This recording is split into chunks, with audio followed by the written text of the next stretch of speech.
at her. Sabi You ni don't need Mrs. to Talk, do that. sabi ni Mrs. Talk, depende din sa gumagamit. But Mrs. Clark, can you get up live, please? Inawa yung viewer, gago. oh, Mrs. Expose Clark, him, borrow the please. toothbrush to- Please borrow the expose. toothbrush to Vax. may Use ano it. ba yung isa, yung nagsasayaw siya ng parang isda, gumagano'n-ganon siya. Oh, Ano yan? that's manifesting. Manifesting.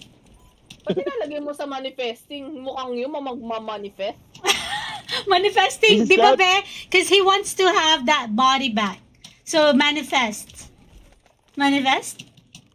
Money. The only problem is the body wants him back. Of course not, idiot. Be, the body wants a blanket. Manifest. Manifest, dati. Manifest. Grabe talaga utak nito. I did not think of that. That's so nice. Look, Tara, Lodi. look. That was so smart, Tini. Thank you po. Kabaliktaran ni Yes. Vax yun eh, manifest. N-I-N-I-I. Siya Okay lang. makapal. So, hindi I need money, Bachi. Bachi, I need money. Ah, to DGTV. Nick.